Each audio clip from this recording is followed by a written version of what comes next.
नमस्कार प्रेक्षकांनो, आजच्या एपिसोडमध्ये इथे आता अबोली एका रूममध्ये आलेली असते.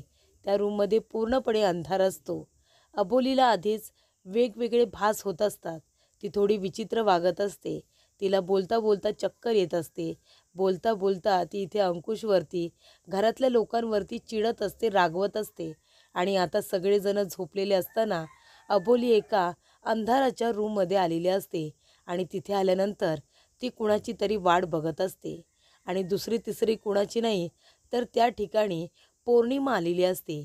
पौर्णिमाला बघितल्यानंतर इथे आता अबोली खूपच जास्त घाबरते. आणि इथे अबोली पौर्णिमाला म्हणत असते, का त्रास देतेस तू मला? भूत बनून का माझ्या मानगुटीवरती बसलीस? काय केले मी तुझं वाकडं? मला का तू त्रास देतेस? तेव्हा इकडे आता पौर्णिमा म्हणत असते, तुला नाही त्रास देणार तर कुणाला देणार ग? तू माझ्या गुन्हेगारांना वाचवलंस ना? ज्या लोकांनी मला मारण्याचा प्रयत्न केला त्याच लोकांना तू निर्दोष सिद्ध केलंस ना? मग आता तुला त्या गुन्ह्याची शिक्षा तर मिळणारच आहे, कळलं ना? तेव्हा इथे पौर्णिमा अबोलीचा गळा दाबते. अबोली म्हणत असते, सोड मला सोड. अगं इथे मी इतक्या मोठ्या सराईत गुन्हेगारांना घाबरत नाही. तू तर एक भूत आहेस, भूत. भूताला तर स्पर्शसुद्धा नसतो. मग तुझ्यासारख्या भूताला का घाबरू मी? तेव्हा इकडे पौर्णिमा म्हणत असते, अगं ते सराईत गुंड, त्यांना तू घाबरत नसशील म्हणून काय झालं, पण माझ्यासारख्या भूताला तू घाबर. नाहीतर तुझ्या मानगुटीवरती बसून तुला उद्ध्वस्त करायला मला अजिबात वेळ लागणार नाही, कळलं का तुला?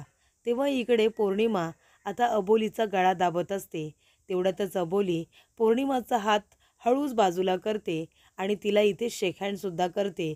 दोघी एकमेकींना हात मिळवत असतात आणि लगेचच जोरजोरात हसायला लागतात. तेव्हा अंकुश तिथे येतो आणि म्हणत असतो, अरे हो हो, हळूहळू. तुमच्या दोघींचा आवाज आहे ना, पूर्ण बाहेरपर्यंत येतोय. जर तुमच्या दोघींचा आवाज कोणी ऐकला ना, तर सगळ्यांना संशय येईल की इथे कोणीतरी बोलते म्हणून. आणि मग सगळ्यांना कळेल की इथे पौर्णिमा आणि अबोली दोघी एकमेकींना भेटायला येतात. तेव्हा इथे आता पौर्णिमा जी काही अबोलीला भेटायला आलेली असते, तेव्हा अबोली म्हणते की पौर्णिमा, खरंच सॉरी, मला माफ कर. मी तुला इथे एवढ्या रात्री या अंधार असलेल्या खोळीमध्ये बोलावलं, जेणेकरून तुला कुणी बघू नये म्हणून ग. मला पण माहिती आहे तुलासुद्धा या सगळ्याचा कंटाळा आला असेल ना, पण आपण काय करायचं? तुझ्या गुन्हेगारांना पकडण्यासाठी, तुला न्याय मिळवून देण्यासाठी आपल्याला हे तुझ्या भूताचं नाटक करावं लागतंय. नाहीतर हे सगळं करायचीसुद्धा काही गरज पडली नसती. पण नेमके तुझे गुन्हेगार कोण आहेत? कोण तुला त्रास देण्याचा प्रयत्न करतंय हे आपल्याला कळायला नको का? पौर्णिमा, तू अजिबात टेन्शन घेऊ नकोस. तुला त्रास देणाऱ्या लोकांना मी सोडणार नाही आहे. तुझ्या गुन्हेगारांना लवकरात लवकर मी गजाआड नक्की करेन. तेव्हा पौर्णिमा म्हणते, मला माहिती आहे अबोली. अगं म्हणून तर माझी केस मी तुला दिली आहे ना. तेव्हा पौर्णिमा म्हणते, दुसरी कुणाची चिंता नाही गं. मला फक्त माझ्या मुलीची, सखीची काळजी आहे. आणि मला पूर्णपणे संशय आहे की माझ्या सखीला ना त्या सुप्रियानेच गायब केली असेल. कारण आता मी बघते ना, माझ्या सासू सासऱ्यांनाच माहिती नाही आहे की माझी सखी कुठे आहे ते. आणि माझे सासू सासरे चांगले आहेत, तू बघितलंस ना, त्यांनी काही केलेलं नाही आहे. त्यांची या सगळ्यामध्ये काही चूकसुद्धा नाही आहे गं. तेव्हा इकडे आता अबोली म्हणत असते, अगं त्यांची जरी काही चूक नसली ना, तरीसुद्धा कधी कधी गुन्हेगारांना पकडण्यासाठी आपल्याला चांगल्या माणसांवरती सुद्धा थोडेफार आरोप करावे लागतात. तू पण चांगली आहेस की नाही? तुला तर लोकांना त्रास द्यायला सुद्धा आवडत नाही. पण आता तुलासुद्धा थोडाफार त्रास होतोय ना, हे सगळं नाटक करत असताना. तेव्हा इकडे अंकुश म्हणत असतो, पण अबोली, अगं काय नाटक केलंस तू? काय ॲक्टिंग करतेस? म्हणजे इथे पौर्णिमाचं भूत आहे आणि ते तुला त्रास देत आहे. या सगळ्याची ॲक्टिंग तू खूपच उत्तम केलीस. मला माहिती नव्हतं. माझी बायको जी कोर्टामध्ये भल्या भल्या गुंड्यांना इथे हरवते, गुन्हेगारांना शिक्षा मिळवून देते, ती माझी बायको इतक्या छान पद्धतीने ॲक्टिंग करत असेल, हे सुद्धा मला माहिती नव्हतं. खूप उत्तम ॲक्टिंग करतेस तू. तेव्हा अबोली म्हणत असते, सर, हे सगळं मी एकटीने नसतं केलं हो. या सगळ्यामध्ये साथ लाभली मला तुमची. तुम्ही मला साथ दिलीत म्हणून तर मी हे नाटक एवढं व्यवस्थितरित्या करू शकले. नाहीतर स्टार्टिंगला मला किती त्रास होत होता हे तर तुम्ही बघितलंत ना. पौर्णिमाच्या बाबतीत नक्की गुन्हेगार कोण आहे हेच आपल्याला कळत नाही आहे. म्हणजे हे सगळं सुप्रियाने केलं की काका काकूंनी?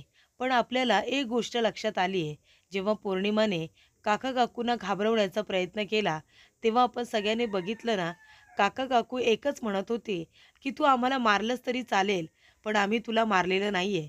तेव्हा पौर्णिमा म्हणते, मला कळलंय की माझ्या सासू सासऱ्यांची या सगळ्यात काही चूक नाहीये. मग अबोली, तू मला त्यांना घाबरवायला का सांगितलंस? तेव्हा अबोली म्हणते, कधी कधी गुन्हेगारांना पकडण्यासाठी आपल्याला हे असे डावपेच खेळावे लागतात. तेव्हा अबोली म्हणत असते, सुप्रिया तू काळजी करू नको, ही केस मी घेतली तुझ्यासाठी, तुझ्या गुन्हेगारांना इथे शिक्षा मिळवून देण्यासाठी आणि तुला न्याय मिळवून देण्यासाठी. आता जोपर्यंत तुला न्याय मिळवून देत नाही ना, तोपर्यंत मी स्वस्थ बसणार नाहीये. तुला मी नक्की न्याय मिळवून देणार आणि तुझी सखी जिथे कुठे असेल ना, तिला सुद्धा लवकरात लवकर शोधून काढणार, असं आता अबोली म्हणते. आणि या सगळ्यामध्ये अंकुश सर माझ्याबरोबर आहेत. ते आपल्याला नक्की या सगळ्यातून बाहेर काढतील, न्याय मिळवून देतील. बरोबर की नाही? तेव्हा अंकुश म्हणतो, अगदी बरोबर. मी आहे ना तुमच्याबरोबर. मी तुम्हाला दोघींना हवी ती मदत करेन, जी मला करता येईल ती. त्यानंतर इथे रमाला जाग येते. रमा बघते तर अबोलीसुद्धा आपल्या बेडवरती नसते आणि अंकुशसुद्धा. तेव्हा रमा म्हणते, अंकुश आणि अबोली दोघेही जण इथे नाही आहेत. दोघे जण गेले तरी कुठे? हे दोघे पण ना जाताना सांगूनसुद्धा जात नाही. मला तर काळजी वाटते माझ्या मुलांची. तेव्हा रमा आता बाहेर बघायला येते. रमा येते आणि ती शोधाशोध करत असते, पण तिला अंकुश अबोली कुठेही दिसत नाही. तेव्हा अंकुश म्हणत असतो, पौर्णिमा तू अजिबात काळजी करू नकोस.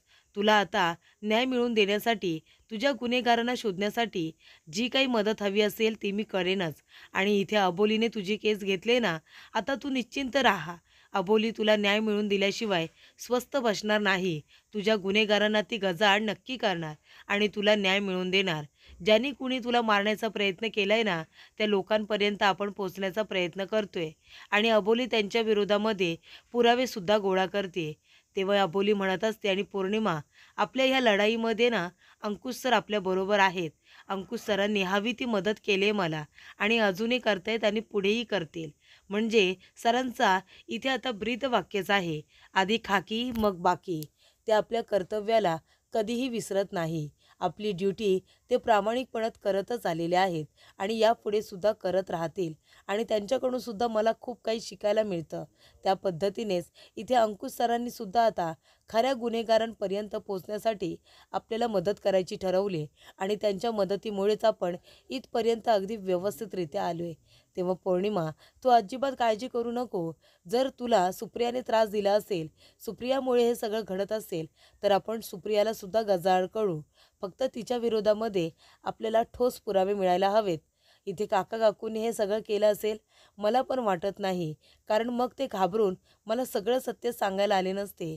आणि अजून एक महत्त्वाची गोष्ट अशी आहे, जी काका काकूने आपल्यापासून लपवून ठेवली, ती काय आहे ते सुद्धा आपल्याला विचारायला हवं. तेवढ्यातच प्रेक्षकांनो, इथे आता रमा आलेली असते. रमा येऊन बघते तर काय, तिथे पौर्णिमा असते. तेव्हा रमा म्हणते, सुप्रिया तू इथे? अगं ही काय इथे करते? आणि अबोली, तुम्ही दोघींनी सारख्या साड्या का नेसलात? आणि अंकुश तू सुद्धा इथे काय करतोयस रे? तेव्हा इकडे आता अबोली म्हणत असते, आई ही सुप्रिया नाही, ही पौर्णिमा आहे, पौर्णिमा. तेव्हा इथे रमा म्हणत असते, ही पौर्णिमा आहे? अगं पण हे कसं शक्य आहे? पौर्णिमा तर जळून गेली ना, असंच म्हणत होतात ना सगळेजण. आणि इथे क्रिसचे काका काकूसुद्धा तेच म्हणत होते. मग आता पौर्णिमा जिवंत कशी? अबोली हे सगळं काय आहे, तू मला सांगशील का? माझं डोकं फुटायची वेळ आली आहे. तेव्हा इकडे अबोली म्हणत असते, आई पौर्णिमा जिवंत आहे. पौर्णिमाला काही झालेलं नाही आहे. तुम्ही फक्त शांतपणे माझं सगळं बोलणं ऐकून घेता का प्लीज? तेव्हा रमा म्हणते, अगं कशी शांत राहू आणि कसं शांत राहून तुमचं हे सगळं बोलणं ऐकून घेऊ, मला खरंच कळत नाही आहे. ही पौर्णिमा जर जळली आहे, तर मग हिची बहीण सुप्रिया, हिला न्याय मिळवून देण्यासाठी कोर्टामध्ये तिने इथे केस का उभी केले? तिने जाऊन गुन्हा का नोंदवलाय? आणि क्रिसचे आई वडील जे काका काकू आहेत, ते सुद्धा पौर्णिमाला भूत भूत म्हणून आपल्याकडे घाबरून का आले होते? याचा अर्थ काय होतो? पौर्णिमा खरोखर जिवंत नाही आहे, असाच याचा अर्थ होतो ना. मग सुप्रिया आपल्या बहिणीला न्याय मिळवून देण्यासाठी एवढे प्रयत्न का करते? आणि ती पौर्णिमा जेव्हा इकडे आता क्रिसच्या काका काकूंना गुन्हेगार म्हणवते, तेव्हा ते सुद्धा इतके का घाबरतात? म्हणजे पौर्णिमा जिवंत नाहीच आहे ना. तेव्हा प्रेक्षकांनो, इथे रमाला असंच वाटत असतं की पौर्णिमा एक भूत आहे आणि म्हणूनच अबोली तिला इतकी घाबरत असते. तेव्हा इकडे आता पौर्णिमा म्हणत असते, हे बघा तुम्हाला वाटतंय तसं काही नाही आहे, मी खरंच जिवंत आहे. तेव्हा इकडे अबोली म्हणत असते, आई तुम्ही शांत व्हा बरं. तुम्ही एवढं टेन्शन घेऊ नका, काळजी करू नका. अहो पौर्णिमा जे काही बोलते ना ते सगळं खरं आहे. पौर्णिमा जिवंत आहे. आई खरं तर या केसबद्दल आहे ना कुणाला काही कळू द्यायचं नाही आहे. आपल्याला इथे पौर्णिमाच्या गुन्हेगारांना शोधून काढायचं आहे आणि त्यांना गजाआड करायचं आहे. आणि म्हणूनच आम्ही पौर्णिमाच्या भूताचं हे नाटक केलं आहे. तेव्हा क्रिश येतो आणि म्हणतो, अंकुश सर अबोली तुम्ही जे काम सांगितलं होतं ते झालं आहे. तेव्हा रमा म्हणते, क्रिश अरे तू पण इथे काय चाललंय काय तुमचं? म्हणजे तुम्हाला सगळ्यांना सगळं माहिती आहे, फक्त आम्हालाच माहिती नाही आहे का? तेव्हा अबोली म्हणते, आई आम्हाला सगळ्यांना सगळं माहिती आहे. हा सगळा आमच्या प्लॅनचाच तर भाग आहे ना. म्हणूनच मी तुम्हाला म्हणते तुम्ही शांतपणे माझं एकदा म्हणणं तर ऐकून घ्या ना. तेव्हा अबोली म्हणते, आई ही केस तेव्हा सुरू झाली जेव्हा सुप्रिया चाळीमध्ये आपल्या बहिणीच्या विरोधामध्ये इथे आता गुन्हा दाखल करून आली होती आणि तिने मला ही केस लढायला सांगितली होती. तेव्हा आपल्यासाठी ही केस सुरू झाली असं तुम्हाला वाटतंय, पण माझ्यासाठी ही केस हॉस्पिटलमध्येच सुरू झाली होती. जेव्हा एका केसच्या संदर्भामध्ये मी सरांबरोबर हॉस्पिटलला गेले होते, तेव्हा एक नर्स माझ्याकडे आल्या आणि त्या म्हणाल्या की तुम्ही अबोली मॅडम आहात ना, तुम्हाला आमच्या पेशंटला भेटायचं आहे, पौर्णिमाला भेटायचं आहे तुम्हाला, तुम्ही लवकर चला. तेव्हा इकडे पौर्णिमा म्हणते, अबोली लवकरात लवकर इकडे ये. अबोली ये म्हणाले ना. तेव्हा इकडे आता सिस्टर म्हणत असतात की बघा ना तिकडे त्या पौर्णिमा स्वतःला कापून घेण्याचा प्रयत्न करतायत. जर त्यांनी असं केलं तर आमची नोकरी जाईल हो. तेव्हा इकडे आता अबोली म्हणत असते, पौर्णिमा हे काय करतेस तू? ते आधी बाजूला कर. ती काच बाजूला कर. पौर्णिमा म्हणते, अबोलीला बोलवा. जर अबोलीला नाही बोलवलंत ना तर मी स्वतःला संपवून टाकेन. तेव्हा अबोली म्हणते, आधी ते खाली कर बरं. ही काच घेऊन काय करत होतीस तू? तुझा जीव एवढा स्वस्त झाला आहे का तुला? एवढं सुंदर आयुष्य आहे आणि ते तू कुणासाठी तरी संपवायला निघालीस. आता जर मी इथे नसते आले तर तू स्वतःला संपवलं असतंस का? हे बघ, स्वतःचा जीव इतकाही स्वस्त करू नकोस की ते लगेच संपवायला निघशील. तेव्हा अबोली म्हणते, आली आहे मी आता. काय बोलायचं आहे तुला बोल. जे काही बोलायचं आहे ते माणूस शांतपणे सुद्धा बोलू शकतो ना. आणि मी एक वकील आहे मान्य आहे, पण माझ्यासारखे कितीतरी वकील आहेत ना. मग तुला ही केस मलाच का द्यायची आहे? बरं द्यायची आहे तर द्यायची, एवढा हट्ट करून द्यायची आहे का? जे काही आहे ते शांतपणे मला सांग, मग मी तुझी केस घेऊ शकते ना. तेव्हा इकडे अबोली म्हणत असते की स्वतःचा जीव इतकाही स्वस्त बनू नकोस की कुणासाठी तरी तो द्यायला निघशील. स्वतःवरती प्रेम करायला शिक, जगायला शिक. तेव्हा इकडे पौर्णिमा म्हणत असते की अबोली माझा दुसरा कुणावरतीही विश्वास नाही आहे गं, म्हणून तुला ही केस द्यायची आहे. तू प्लीज माझं एकदा म्हणणं ऐकून तरी घे ना. तेव्हा इकडे अबोली म्हणते, बरं बरं ठीक आहे, तुला केसविषयी माझ्याशी बोलायचं आहे ना, बोल. काय बोलायचं आहे ते बोल. तेव्हा इकडे आता पौर्णिमा म्हणत असते की अबोली माझ्या सासरच्या लोकांनी मला इथे मारण्याचा प्रयत्न केला.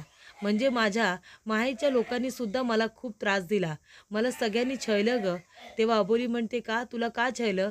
तेव्हा पौर्णिमा म्हणते, कारण माझा रंग सावळा आहे ना, मी सावळी आहे म्हणून सगळ्यांनीच माझा राग केला. माझ्या इकडे माहेरच्या लोकांनी माझा तिरस्कार केला, कारण माझी जुळी बहीण आहे सुप्रिया, ती दिसायला खूप देखणी आहे आणि माझा रंग असा सावळा. मग ते म्हणतात ना, दोन मुलांमध्ये कसा फरक होतो तसा माझ्यात फरक झाला. माझी बहीण सुप्रिया दिसायला देखणी, तिचा रंगसुद्धा उजळ आहे. त्याच्यामुळे सगळेजण तिचे लाड करायचे, तिच्यावरती भरभरून प्रेम करायचे. लहानपणापासून तिचे लाड जास्त, माझे कमी. हे माझ्याबरोबर होतच आलं होतं. माझे घरातले लोकंसुद्धा माझा राग करत होते. पण मग एक दिवस मला यांचं स्थळ आलं, माझ्या नवऱ्याचं स्थळ आलं. तेव्हा अबोली म्हणते, लव्ह मॅरेज? तेव्हा इकडे पौर्णिमा म्हणते, नाही लव्ह मॅरेज नाही. माझ्या नवऱ्याची जी आजी आहे ना, त्यांनी मला 2-3 वेळा बघितलं होतं आमच्या घरी. त्यांनी मला बघितल्यानंतर माझा त्यांनी स्वभाव बघितला. घरातली सगळी कामं मीच करायचे, घर अगदी व्यवस्थित सांभाळायचे. तेव्हा माझ्या नवऱ्याच्या इथे आजीने मला 2-3 वेळा बघितलं होतं आणि त्यांना सून म्हणून त्यांच्या घरी मीच हवे होते. आता माझ्या आजींचं सगळं ऐकायचे ना, घरातले सगळेजण आजींचं ऐकायचे. त्याच्यामुळे आजीने हट्टच केला की माझ्या नातवाचं लग्न माझ्याबरोबरच होणार आणि म्हणूनच त्यांच्या हट्टापायी आमचं लग्नसुद्धा झालं. आणि इथे आता माझ्या बहिणीला खूप त्याचा राग आला. सुप्रियाला असं वाटलं ती दिसायला देखणी, एवढी सुंदर, मग तरीसुद्धा मला एवढं चांगलं स्थळ कसं काय आलं आणि तिला का नाही आलं, म्हणून तिची चिडचिड होत होती. ती माझ्याबरोबर नीट बोलतही नव्हती. त्यानंतर पौर्णिमा म्हणते की त्याच्यानंतरला अजून एक घटना घडली आणि ती म्हणजे म्हणजे माझा नवरा माझ्याशी नीट बोलायला लागलेला, तो बोलत नव्हता. कारण माझ्या सासूने काय केलेलं, आजे सासूने माझा स्वभाव चांगला असल्यामुळे त्यांनी सगळी संपत्ती माझ्या नावावरती केली होती. घरदार, जमीन जुमला, पैसा अडका सगळा माझ्या नावावरती केला होता. आणि ही गोष्ट माझ्या नवऱ्याला सुद्धा पटली नव्हती की सगळं काही माझ्या नावावरती. मला असं वाटलं होतं सगळं माझ्या नावावरती आहे म्हणून माझा नवरा माझ्याशी नीट बोलत नाही आहे. पण स्टार्टिंगला आमचा सुखी संसार व्यवस्थित सुरू होता. पण नंतरला कदाचित त्यांना मी न आवडीची झाली. मी त्यांना आवडायचीच नाही असंच मला वाटतंय. कारण त्याच्यानंतर त्यांनी माझा खूप राग केला. माझ्याशी बोलणं बंद केलं. त्याच्यानंतरला ते इथून निघूनसुद्धा गेले. त्यांनी पुन्हा माझं तोंडसुद्धा बघितलं नाही. कदाचित मी त्यांना इथे कमी आवडायला लागले होते, नाहीतर आवडायलाच मी बंद झाले होते. तेव्हा त्यांनी इथून आता निघून जाणं हे मला अजिबात अपेक्षित नव्हतं. ते निघून गेले. त्यानंतर मी खूपच जास्त इथे दुःखी झाले. पण त्याच्यामध्ये त्या माझ्या सुप्रियाने माझी मुलगी सखी तिला घेऊन गेले. त्याच्यानंतरला माझ्या घरातल्या लोकांनी माझ्या विरोधात कट रचला, मला मारण्याचा प्रयत्न केला. पण मी त्याच्यामधून कशीबशी मी वाचले, स्वतःचा जीव वाचवला असं आता पौर्णिमा सांगते. म्हणजे आता नेमकं तिला कुणी मारण्याचा प्रयत्न केला? तिच्या बहिणीने सुप्रियाने, की इकडे तिच्या सासू-सासऱ्याने, की तिच्या नवऱ्याने? हे सगळे प्रश्न आता उभे राहिलेले असतात. म्हणूनच इथे अबोलीने आता पौर्णिमाला न्याय मिळवून द्यायचं ठरवलेलं असतं आणि तिची केस घेतलेली असते.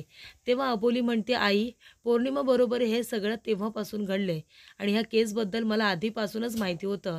इथे सुप्रिया येण्याच्या आधीपासून काका-काकूसुद्धा नंतर आले आणि त्यांना असं वाटतंय की हे पौर्णिमाचं भूत आहे.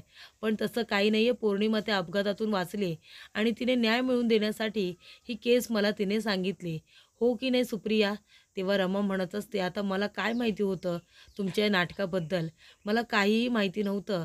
मला तर उगाच इथे जास्तीत जास्त काळजी जर कुणाची वाटत होती तर ती अबोली तुझी वाटत होती. मला खूपच जास्त टेन्शन आलं होतं की खरोखर असं वाटत होतं की ती पौर्णिमा भूत झाली आहे, ती तुझ्याकडून बदला घ्यायला आली आहे. मला असंच वाटत होतं. पण तुला खऱ्या गुन्हेगारांना पकडायचं आहे आणि म्हणूनच तू इथे पौर्णिमाला भूताचं नाटक करायला सांगितलेस आणि तू स्वतःसुद्धा ते नाटक करतेस. ही गोष्ट आता मला कळली. तेव्हा इथे रमाला आता स्टार्ट ते एंड आता सगळं काही इथे अबोलीने सांगितलेलं असतं की कशा पद्धतीने तिला सुप्रिया सापडली. सुप्रियाची संपूर्ण घटना तिने अबोलीला सांगितली आणि अबोलीने सुद्धा इथे आता पौर्णिमाला न्याय मिळवून देण्यासाठी तिची केस घेतली. त्याच्यामुळे आता मला काही झालं ना तरीसुद्धा पौर्णिमाला न्याय मिळवून द्यायचा आहे असं अबोली म्हणत असते. त्याचबरोबर प्रेक्षकांनो इथे पुढील भागामध्ये सगळं सत्य आता रमाला सुद्धा कळलेलं असतं. फक्त अबोलीने सांगितलेलं असतं की आई याच्याबद्दल कुणाला काही कळू देऊ नका. त्यानंतरला अबोली म्हणते, पौर्णिमा आपल्याला हे नाटक करावंच लागणार आहे. जोपर्यंत तुझ्या गुन्हेगारांना मी गजाआड करत नाही आणि तुला न्याय मिळवून देणार नाही तोपर्यंत मी स्वस्थ बसणार नाही आहे. त्याच्यानंतरला इथे अबोली म्हणत असते की सर आपण ज्या पद्धतीने इथे भूताचं नाटक करून काका-काकूंना घाबरवलं त्यांच्याकडून सत्य वधून घेण्यासाठी, तसंच जर आपण इथे भूताचं नाटक करून सुप्रियाला घाबरवायला सांगितलं आणि तिच्याकडून सत्य वधून घेतलं तर मला असं वाटतंय कदाचित त्यामुळे पौर्णिमाची मुलगी सखी कुठे आहे ना ते सुद्धा आपल्याला कळेल. असं आता अबोलीने प्लॅन तयार केलेला असतो.